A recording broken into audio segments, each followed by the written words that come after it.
오늘 룻기서 강의 이제 세 번째 시간인데요. 룻기서는 시대적인 배경으로 보면 사사시대라고 말할 수가 있습니다. 이 사사시대는 여러분이 잘 아시는 것처럼 어두움의 시대였습니다. 신앙도 어두웠고 삶도 어두웠고 또 믿음도 어두웠고 생활도 어두웠고 다 어두운 그런 시대였습니다. 그래서 룻기서도 처음에는 굉장히 어둡고 그리고 무겁게 시작을 합니다. 시의 아버지가 돌아가시고 또 남편들이 죽고 또 나오미 편에 볼 때는 남편이 죽고 아들들이 죽고 정말로 여자 셋만 남아서 어떻게 해야 될지 모르는 그런 어떤 어둠으로 시작을 합니다. 그런데 룻기서가 점점 지나가면서 우리에게 보여주는 것은 어두운 가운데 한 줄기 빛이 쫙 내리쬐는 것처럼 우리 룻기서에도 이렇게 밝은 모습이 점점 이렇게 나타나는 것을 보게 되어지는 거죠.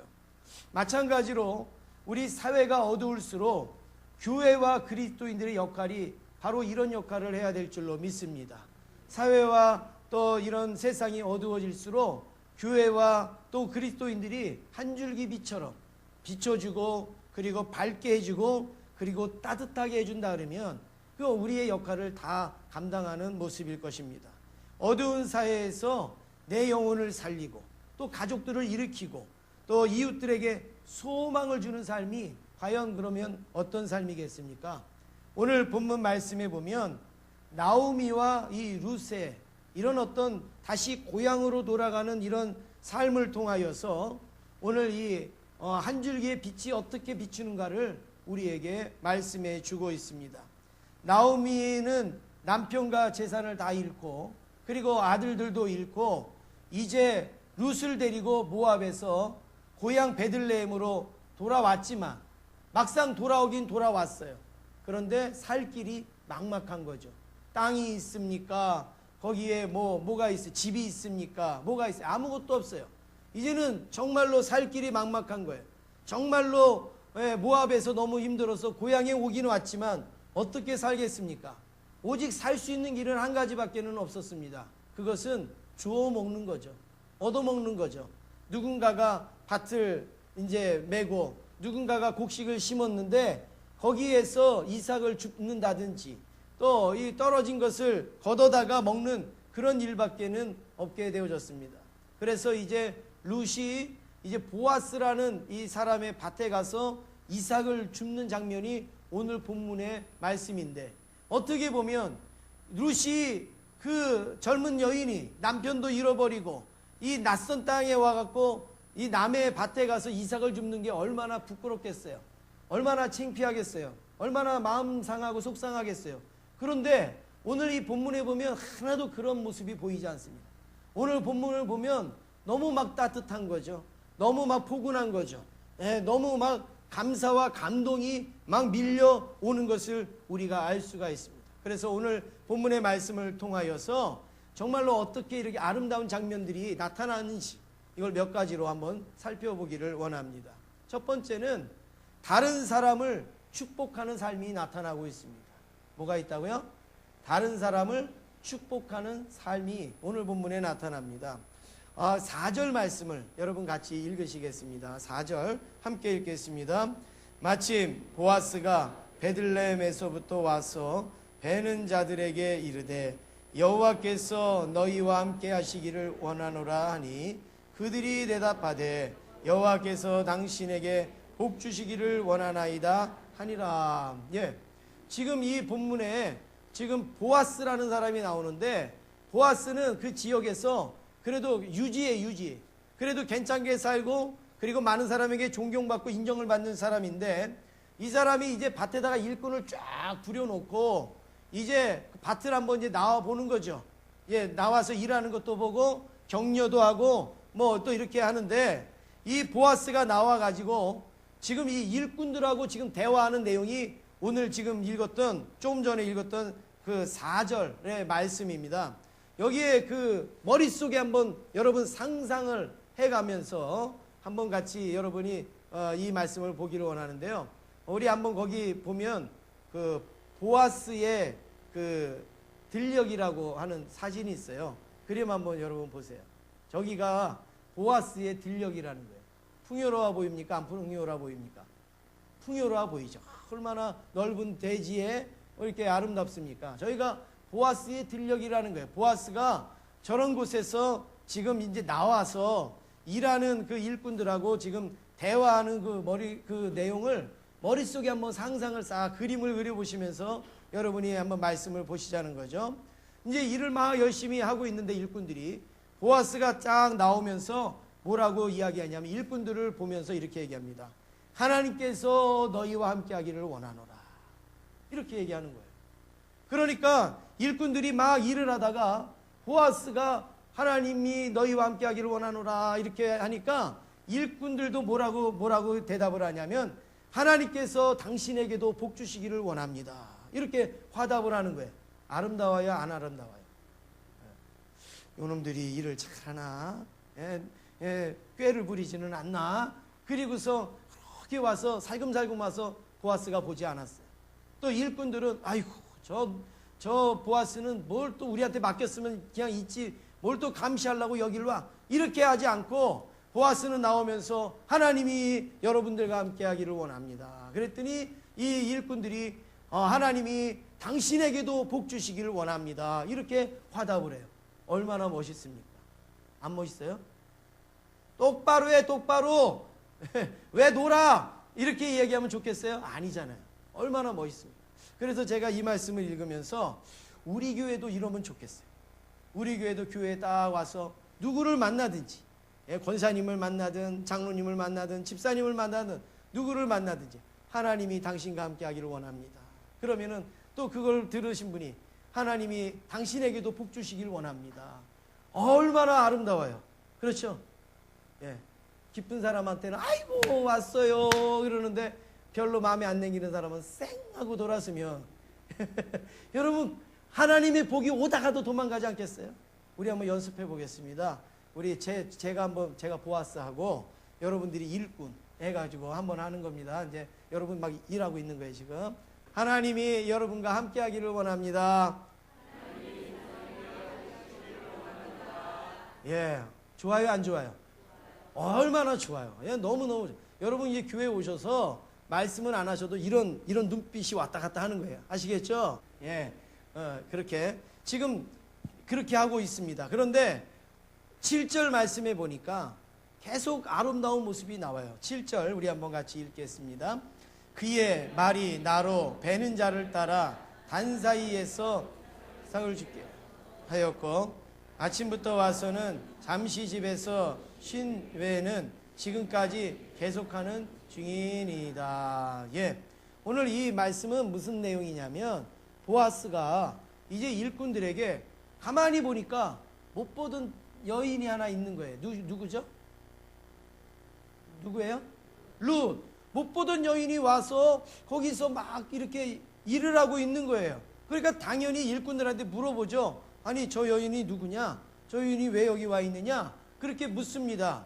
그럴 때에 이들이 대답한 내용이 오늘 7절의 말씀인데 이들이 뭐라고 이야기하냐면 글쎄요 아침부터 와가지고 우리 사이에서 이삭을 막 죽게 해달라고 그래서 지금 죽고 있는데 우리가 가만히 보니까 잠깐 쉰 거 외에는 계속 지금 저 이삭을 죽고 있습니다. 잠깐 쉬고 나서는 계속 저 이삭을 죽고 있습니다. 여러분 이 이야기를 들어보면 이 보아스의 일꾼들이 룻에 대해서 지금 좋게 이야기를 하고 있습니까? 아니면 나쁘게 이야기하고 있습니까? 좋게 얘기하는 거예요.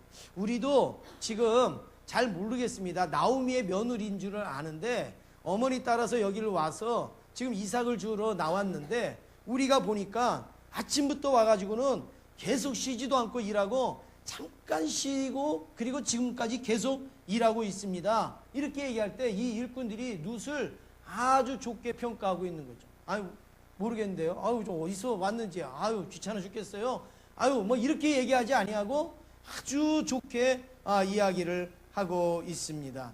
여러분 있습니다. 지금 일꾼들도 편안한 이야기를 하고 있잖아요. 좀 이렇게 유익되게 이야기를 하고 있어요. 중간에서 이야기를 어떻게 하느냐에 따라서 결과가 엄청나게 달라지지 않습니까? 그래서 항상 중간에 서 있는 사람이 중요한 거죠. 시어머니하고 며느리 사이에 누가 중요해요? 네? 아들이 중요한 거죠. 아들. 남편이 중요한 거죠. 남편이. 예. 남편이 중요해. 이 남편이 중심을 제대로 못 잡으면 시어머니한테 가서도 구박받고 누구한테 가서도 구박받아요. 예, 아내한테 가서도 구박받고 그래요. 근데 중간 역할을 잘하면 시어머니한테도 가서 아주 칭찬받고 아내에게도 존경을 받게 되죠. 어디든지 마찬가지입니다. 이 중간자의 역할이 굉장히 중요한 거예요. 중간자가 역할을 잘하면 칭찬을 받고 존경을 받지만 역할을 잘 못하면 아주 이제 구박덩어리가 되어지는 거죠. 근데 일꾼들이 이 중간 역할을 아주 잘하고 있습니다. 그래서 8절에 보면 보아스가 대답하는데요. 8절 함께 읽겠습니다. 보아스가 룻에게 이르되 내 딸아 들으라. 이삭을 주우러 다른 밭으로 가지 말며 여기서 떠나지 말고 나의 소녀들과 함께 있으라. 예, 지금 보아스가 이 일꾼들의 이야기를 듣고 감동을 받은 거예요. 감동을 받은 거예요. 아니, 시어머니를 따라서 저 이방에서 여기까지 이렇게 와서 그것도 남의 밭에 모르는 밭에 와서 저렇게 열심히 이삭을 줍는다니 얼마나 막 마음에 막 감동이 막 밀려온 거예요. 그러니까 보아스가 룻을 불러다가 다른 밭에 가지 말고 그냥 여기서 다 주워 가라는 거예요. 다른 밭에 가지 말고 여기서 다 주워 가라. 얼마나 놀라운 은혜입니까? 얼마나 큰 축복입니까? 지금 룻은 이삭을 주시면서 무슨 생각할까요? 여기서 조금만 줬다가 또 눈치 보이니까 또 딴 밭에 가야 되지. 또 거기서 좀 줬다가 또 눈치 보이니까 또 좀 다른 데로 가야 되지. 뭐 이런 생각이 막 있지 않겠어요? 그런데 보아스가 뭐라 그래? 딴 밭에 갈 생각하지 말고 여기서 다 주서라. 여기서 다 주서라. 우리 소녀들과 함께 일꾼들과 함께 여기서 다 주서라. 지금 이 보아스가 얼마나 호의를 베풀고 있습니까? 그러면서 종들을 불러갖고 야, 이 룻에게 물도 좀 줘. 이 룻을 건드리지 마. 뭐 잘하니 못하느니 뭐 많이 갔느니 적게 갔느니 건드리지 말라고 그냥 그렇게 보아스가 이야기를 하고 있습니다. 여러분 우리의 마음이 막 따뜻해지는 것 같지 않아요? 이런 모습을 보면 막 따뜻해지는 것 같고 막 푸근해지는 것 같잖아요. 우리의 삶에 이런 장면이 많이 연출되고 있는가?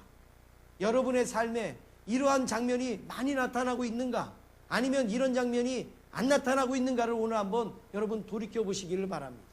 내 삶 속에서 내가 직장 생활하는 가운데 내가 가족들과 지내는 가운데 교회에서 또 이런저런 일을 하시는 가운데에 이런 푸근하고 따뜻하고 감동적인 이런 일들이 많이 나타나는지 아니면 스트레스 받고 짜증나고 불쾌하고 속상하고 아픈 일들이 많이 나는지 비난하고 약점을 잡고 정죄하고 속상하게 하는 일들이 많이 나는지를 우리가 한번 이 시간에 돌이켜보자는 거죠.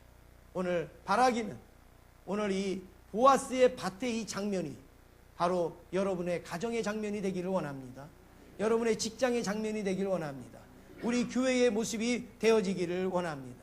보세요. 보아스는 일꾼들을 축복하면서 나오죠. 하나님이 너희와 함께 하기를 원하노라. 그러니까 일꾼들은 하나님이 당신에게도 복 주시기를 원합니다. 저 여인은 누구냐? 예, 저 여인은 그 시어머니 따라왔는데 그러냐? 저 여인 건드리지 마라. 저 여인 여기서 다 거두게 해라. 아, 이런 장면들이 여러분 얼마나 귀하고 멋있습니까? 그래서 예수님도 마태복음 10장 12절 말씀해 보니까 또 그 집에 들어가면 평안하기를 뭐하라고요? 빌라. 누구 집에 들어가든지 평안하기를 빌라. 하나님 이 가정이 평안하게 하여 주세요. 이 가정이 은혜가 있게 하여 주세요. 그렇게 고백하면서 왜 그러느냐? 13절에 보니까 너희의 그 집이 이에 합당하면 너희 빈 평안이 거기 임할 것이요 만일 합당하지 아니하면 그 평안이 너희에게 돌아올 것이니라. 예. 우리가 평안을 빌었어요. 아, 이 집이 평안하기를 원합니다. 빌었어요. 그런데 그 집이 그 평안이 그대로 임하는 그런 준비가 되어 있는 가정이면 그 집이 평안해지니까 그 집을 축복한 우리에게 하나님이 축복해 주시는 거예요. 그런데 만약에 그 집이 뭔가가 모자라서 평안을 빌었는데 마음을 탁 닫고서 평안함을 받지를 못해요. 그러면 그 평안이 누구에게로 가느냐? 고스란히 나한테로 온다는 거죠. 그러니까 우리는 평안함을 빌어서 손해날 거 하나도 없는 거예요. 그 사람이 받으면 받았다고 하나님이 나에게 축복해 주실 것이고, 그 사람이 받지 못하면 그 평안이 나에게 다시 오기 때문에 손해날 게 하나도 없는 거예요. 그러니까 누구에게든지 우리는 평안한 말, 축복의 말, 그리고 우리는 긍정적이고 은혜로운 말을 하면 그게 전부 다 누구에게 나타나느냐면 나에게 오는 거예요, 나에게. 그런데 우리가 불편한 말, 또 우리가 이렇게 날카로운 말, 정지하는 말, 이런 말들을 하면 그 사람이 그걸 받으면 받음으로 인하여서 나에게 그 저주가 임할 것이고, 그 사람이 받지 아니하면 그 사람이 받지 아니한 것이 다에 나에게로 다시 돌아오기 때문에 내가 그렇게 되어진다라는 거예요. 그래서 우리는 항상 속상해도 또 우리가 힘들어도 우리가 늘 평안하고 감사하고 은혜로운 말을 많이 해야 되는 것은, 그들을 축복하는 것도 중요하지만 그게 바로 나에게 축복이 되어지고 나에게 은혜가 되어진다는 사실입니다. 그래서 예수님은 누구를 만나든 어느 집에 가든 뭐부터 하라고요? 축복부터 하라. 축복부터. 평안부터 빌어라. 그렇게 말씀을 하고 있습니다. 여러분, 저와 여러분들은 이렇게 평안함을 빌고 축복을 이렇게 전달해주는 그런 모습이 있으시기를 간절히 소원합니다. 그래서 여러분, 우리 교회에 오셔서도 이따 식사로 내려가셔서도 만나면 그냥 열심히 축복하세요. 열심히 평안을 전하시고 안녕을 구하시고 하세요. 그러면 그게 다 하나님께서 나에게 주시는 은혜가 되어진다는 사실이죠. 두 번째로 오늘 말씀해 보면 약한 자를 긍휼히 여기는 삶을 볼 수 있습니다. 약한 자를 긍휼히 여기는 사람들이요, 약한 자에게 잘합니까? 아니면 강한 자에게 잘합니까? 대체적으로. 그렇죠?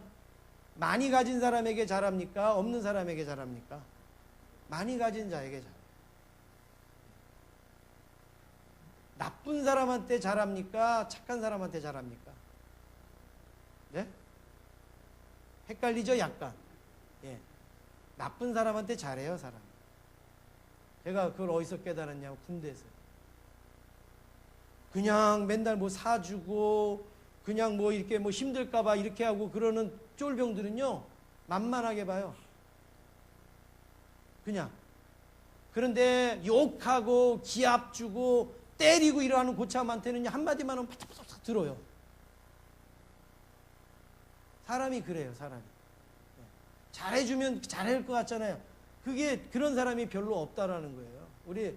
우리의 그 속성이 많이 그렇습니다. 그런데 약한 자를 긍휼히 여긴다라는 것은 이거는 아주 귀한 모습이죠.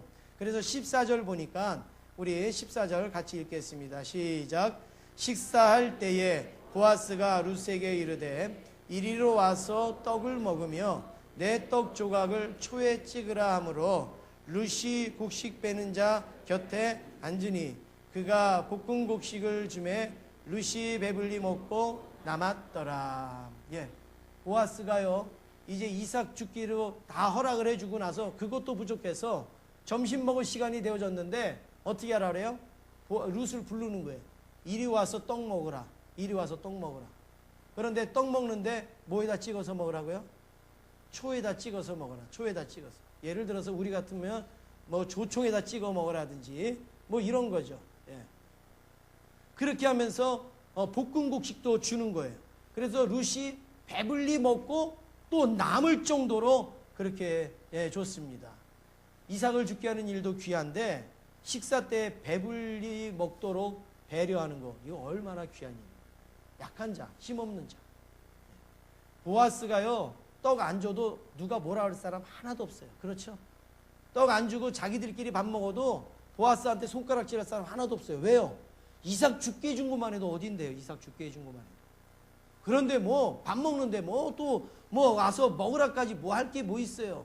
야, 우리 밥 먹자. 저 사람 신경 쓰지 말고 우리 밥 먹자. 얼마든지 그렇게 할 수 있어요. 그런데 보아스는 아니에요. 룻을 불러다가 앉혀서 떡 먹어라. 떡 먹는데 그냥 떡만 주는 게 아니라 제대로 먹으라는 거죠. 제대로. 예, 초도 찍어 먹고 제대로 먹으라. 그리고 볶은 곡식도 주고 그리고 배불리 먹고 남도록 그렇게 주고 있습니다. 여러분 이게 쉬운 일이 아니에요. 사람은 강한 사람한테는 약하다고요. 약한 사람한테는 강해요. 그러니까 보아스도 룻이 얼마나 지금 약한 형편에 있습니까? 그러니까 강하게 할 수가 있어요. 그런데 결코 그렇게 하지 아니하고 룻을 최대한으로 배려하는 그 모습을 보고 있습니다. 15절 말씀을 우리 같이 읽겠습니다. 15절입니다. 룻이 이삭을 주우러 일어날 때에 보아스가 자기 소년들에게 명령하여 이르되 그에게 곡단 사이에서 죽게 하고 책망하지 말며. 예. 여러분 이 장면을 머릿속에 계속 생각하고 이 말씀을 들어보세요. 얼마나 은혜로운가. 지금 막 먹었어요. 먹으니까 어떻게 해요? 자기 밥그릇은 들고 일어날 거 아니에요. 룻이 막 얻어모은 것도 감사하니까 막 들고 일어나갖고 지금 이제 절이 막 가고 있는 거예요. 보아스하고 일꾼들은 앉아 있어요. 그런데 보아스가 일꾼들한테 눈짓하는 거죠. 뭐라고 눈짓하는 거예요? 저 룻 이삭 거둘 때 니네 조금 더 해하게 하지 말고 힘들게 하지 말라. 이거 눈짓으로 보아스가 하는 거예요. 그리고 어디서 죽게 하라고요? 이삭을? 곡식 단 사이에서 죽게 하라. 여러분 곡식 단 사이에서 줍는 거는 이삭을 줍는 거예요? 추수하는 거예요? 추수하는 거예요. 추수. 이삭을 줍는 거는 싹 쓸고 나가면 뒤에서 떨어진 거 줍는 게 이삭 줍는 거죠. 그런데 곡식 단 사이에서 주서라는 건 너희들하고 같이 추수해서 가져가게 하라는 거예요. 이게 될 법합니까? 그런데요, 우리 여기 말씀을 쭉 보면요, 정말 이 보아스가 얼마나 많이 그렇게 배려하는가 알 수가 있습니다. 16절 말씀도 우리 한번 같이 읽겠습니다. 시작. 또 그를 위하여 곡식 다발에서 조금씩 뽑아 버려서 그에게 죽게 하고 꾸짖지 말라 하니라. 예, 오히려 뭐까지 하라고요? 너희들이 곡식을 거뒀어요. 그러면 거기에서 어떻게 해요? 조금씩 뽑아버리라는 거예요. 뽑아버리라는 거예요. 누가 가져가게요? 룻이 가져가게 조금씩 뽑아버리라는 거예요. 만약에 이 일꾼들이요, 제대로 된 일꾼들 아니면 어떻게 하겠어요? 자기들끼리 모여서 지금 노조 회의할 거예요. 아니, 지금 우리 주인은 정신이 있어 없어? 우리 지금 일하기도 힘든데 뭐 저 여인이 뭐라고? 저 여인을 위하여서 뭐 건드리지도 말라. 물도 갖다 주라. 밥도 주고 그리고 뭐 곡식 단 사이에서 거두게 하고 오히려 우리가 거둔 거 조금씩 흘려가지고 가져가게 하라. 아니 저 보아스는 지금 우리 보고 일을 하라는 거야 말라는 거야. 이러면서 자기들끼리 수근수근거리고 보아스에 대해서 뭐 이러고 아마 저 여인이 마음에 들었나 봐 뭐 이러면서 왜 저 보아스가 저 여인에게 왜 이렇게 친절하지? 막 이렇게 생각을 하지 않았겠습니까? 더 나아가서는 보아스가 이제 일 잘하라 그리고 집에를 딱 가요. 가는 동시에 어떻게 할까요? 그냥 우리 흔히 있는 일들로 한번 생각합니다. 드라마에서 본 것처럼 한번 얘기해보세요. 보아스가 딱 돌아서서 가는 동시에 일제히 일꾼들이 어떻게 할까요? 룻을 째려보면서 아주 도끼 서린 말로 막 하면서 얼마나 괴롭히겠어요. 얼마나. 제가 일부 예배 때는 그렇게 표현을 했어요. 머리털 다 뽑아놓고 왜 여기 와가지고 왜 우리를 이렇게 속삭이게 하냐 그러면서 머리털 다 뽑아놓을 거예요. 그랬는데 조금 있다가 보아스가 또 왜 그런지 모르게 또 온 거예요. 룻이 저기서 막 머리가 산발이 돼갖고 이렇게 울고 있는데 보아스가 딱 와갖고 아니 왜 그러냐고 그랬더니 아니라고 내가 일하다가 넘어져서 지금 뭐 이렇게 그랬다고. 그런데 나중에 보니까 일꾼들이 그렇게 한 거예요. 그랬더니 보아스가 일꾼들을 쫙 세워놓고 내가 건드리지 말라 그랬는데 왜 이 여인을 건드리냐고 이러면서 또 막 야단을 치고 또 확 가니까는 이제는 더 세게 이 룻에게 향하여 갖고 아주 그냥 여기를 절단 내려왔구나 네가 이러면서 그냥 너 죽고 나 죽자 막 이렇게 하지 않았겠어요? 근데 성경에 보면 그런 내용이 하나도 없어요.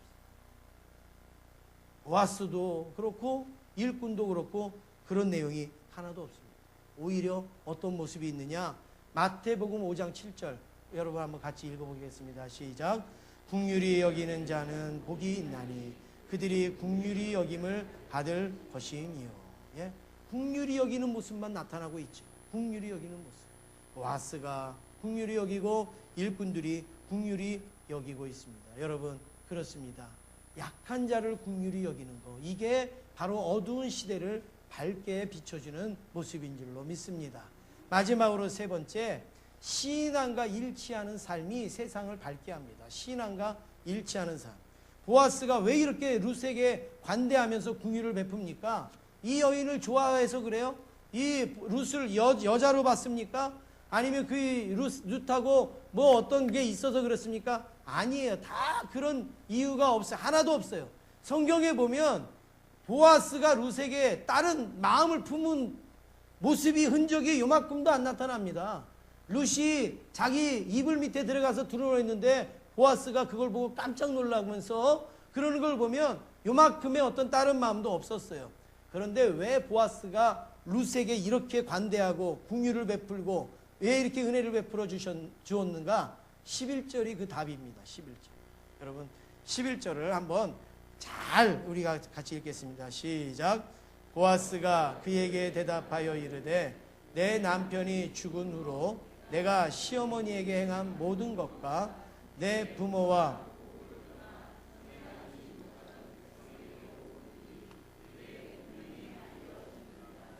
아멘.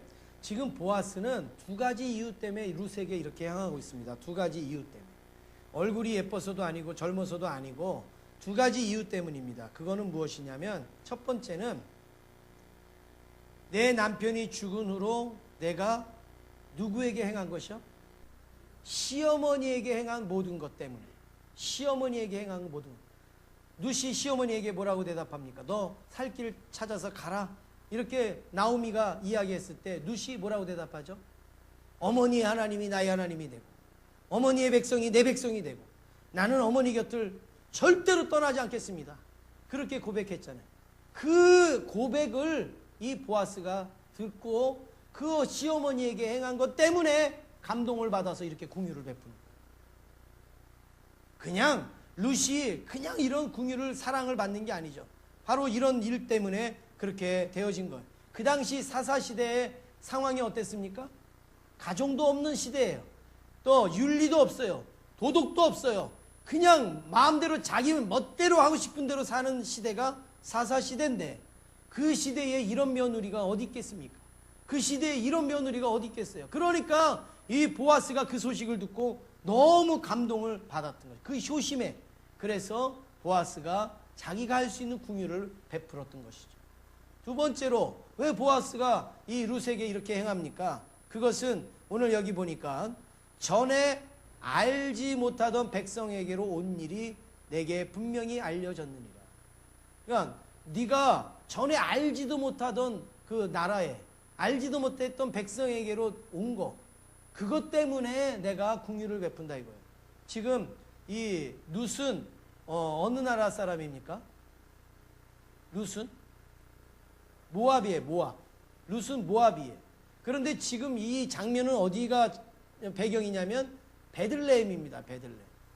그러니까 이 모압 여인이 시어머니를 따라서 이방 나라 베들레헴에 와가지고 지금 이 이삭을 줍는데 여러분 저 사진을 보세요. 모압이 저 밑에 있어요. 밑에.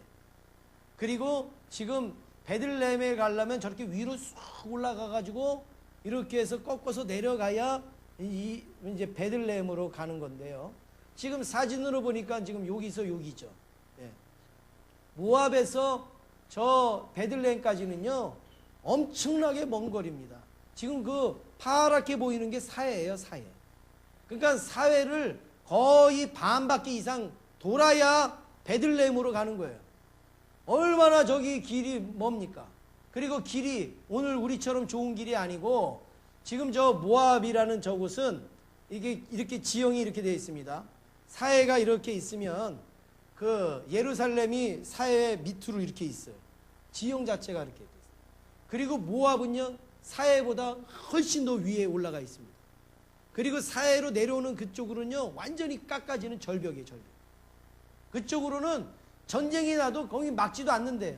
왜요? 거기 절벽을 타고 올라올 정도면은 뭐 막아도 안 되는 사람들이니까 막지도 않을 정도로 그렇게 절벽이. 그러니까 지금 이 화살표 있는 그 길을 따라서 이 베들레헴에 갈 수밖에 없는 거예요. 사해를 건너갈 수도 없는 거예요. 그런데 이 룻이 뭐 출세를 했다고, 뭐가 대단하다고, 베들레헴 가면 뭐가 뭐 준비되어져 있다고 시어머니를 쫓아서 거기까지 오겠습니까? 그런데 보아스가 보니까 모압에서 거기까지 온 이 룻을 볼 때에 감동이 안 될 수가 없었던 거죠. 이게 뭡니까? 정말 하나님을 말로만 믿는 게 아니라 정말로 삶 속에서 실천을 하면서 시어머니와 함께 모압에서부터 여기까지 걸어온 그 모습에 이 보아스는 감동을 하게 되어지는 거죠. 여러분, 그렇습니다. 세상을 어떻게 우리가 밝게 하고 빛나게 할 수 있습니까? 우리가 믿는 신앙하고 우리의 삶이 일치하면요 빛나는 거예요. 어두운 것이 밝게 되어지는 겁니다. 전도가 되고 복음이 증거되어지는 거예요. 그게 안 되니까 우리가 야단을 맞고, 그게 안 되니까 지적을 당하고 손가락질을 받지 않습니까? 신앙하고 삶이 일치만 되어지면 전도 안 해도 다 교회로 올 거예요. 복음 전하지 않아도 예수 믿을 거예요. 그런데 그 부분이 잘 안 되기 때문에 어려운 거죠. 1878년 영국에 그 산업혁명이 있을 때, 아주 어려울 때에 전당포를 경영하던 진실한 크리스찬이 있었다고 합니다. 그런데 이 크리스찬이 전당포를 운영하는데, 전당포는 먹고 살기 좋을 때 잘 됩니까? 먹고 살기가 힘들 때 잘 됩니까? 맡겨보신 경험이 있어요. 그죠? 힘들 때 시계도 맡기고 반지도 맡기고 카메라도 맡기고 하잖아요. 그런데 너무 잘 되는 거예요. 전당포가. 시대가 어려우니까. 그런데 어느 날 고민이 생기기 시작했습니다. 그건 뭐냐면, 그렇게 축복받으면서 결혼한 결혼 반지를 갖다 맡기는 사람이에요. 부모님이 물려주신 그 유품을 맡기는 사람이 있고, 또 맡겨놓고도 찾아가지도 못하고 그냥 이러는 사람들이 너무너무 많아지는 거예요. 그래서 이 사람이 고민이 생깁니다. 나는 배불러서 좋은데, 사람들이 이렇게 어렵고 힘든데 내가 이 일을 해야 되는가? 이걸 고민을 하는 거예요. 그러다가 결정을 딱 내립니다. 전당포를 싹 정리합니다. 내가 이 전당포 안 하겠다. 그리고 싹 정리하고 이제부터 뭘 하느냐? 구제 사업을 해야 되겠다. 어렵고 힘든 사람에게 쌀도 주고 밥도 주고 일도 주는 구제 사업을 해야 되겠다. 그 길로 몇 년을 구제 사업을 했느냐? 34년을 구제 사업을 하다가 이제 죽었어요. 그런데 이 34년을 구제 사업을 하다가 죽은 사람이 누구냐면 구세군의 창시자 윌리엄 부스라는 사람입니다. 저게 윌리엄 부스의 비석입니다. 윌리엄 부스. 구세군의 창시자. 그래서 구세군은, 여러분 구세군 하면 생각나는 게 뭐밖에 없어요? 네? 빨간 냄비밖에 생각 안 나잖아요. 그렇죠? 그게 누구에게서부터 나왔느냐? 윌리엄 부스에서부터. 가난한 자들 도와주고 이렇게 하자, 그런 마음으로 그렇게 했던 거예요. 그런데 중요한 것은 그게 아니라 1912년에 윌리엄 부스가 죽으면서 이런 이야기를 남기고 죽었습니다. 사랑하는 성도 여러분, 거리에 우는 여인이 있습니까? 함께 울어주십시오. 배고픈 여인이 있습니까? 그들의 배를 채워주십시오. 여러분은 주님의 군대입니다. 하나님의 군사가 되기 위해 자신과의 싸움에서 이기십시오. 여러분, 이 말씀의 내용이 뭐예요? 우리가 믿는다면, 믿음이 있다면 행함으로 그 믿음을 보이라는 거죠. 우리가 믿음이 있다면 배고픈 사람 있으면 배를 채워줘야 되고, 외로운 사람 있으면 외로움을 달래줘야 되고, 울고 있는 사람 있으면 함께 울고 눈물을 닦아줘야지. 이 삶이 신앙하고 일치가 되어져야지. 교회 안에서만 신앙이고 예수 안에서만 신앙이면 그게 무슨 신앙이겠습니까? 지금 이 윌리엄 부스가 하는 얘기가 바로 이런 이야기입니다. 여러분, 오늘 이 룻, 또 보아스, 이 사람들을 보면 신앙과 삶이 일치되는 모습을 오늘 우리에게 보여주지 않습니까? 세상은 날로 어둡다고 합니다. 세상은 날로 힘들다고 합니다. 세상은 날로 흉악해진다고 합니다. 그런데 거기에 빛을 비칠 수가 있어요. 어떻게 해요? 우리가 하나님의 은혜를 입은 우리가 그들의 빛이 될 수가 있고 소망이 될 수가 있습니다. 어떻게 해요? 우리가 그들에게 축복의 말을 하고 그들에게 긍휼을 베풀고 그리고 신앙과 삶이 일치된 모습을 보여주면 그 어두운 곳에도 한 줄기 빛이 들어가서 주님을 바라보게 되고 또 세상은 살맛나고 그리고 은혜로운 그런 곳이라는 이런 빛을 그들에게 보여줄 수 있게 될 줄로 믿습니다. 특별히 우리 제자교회가 이 빛을 많이 발하기를 주님의 이름으로 축원합니다. 여러분의 직장에 이 빛을 비춰 주세요. 여러분의 그 가정에 이 빛을 나타내 주세요. 우리 대한민국에 이 빛이 비치도록 우리 교회가 힘써야 될 줄로 믿습니다.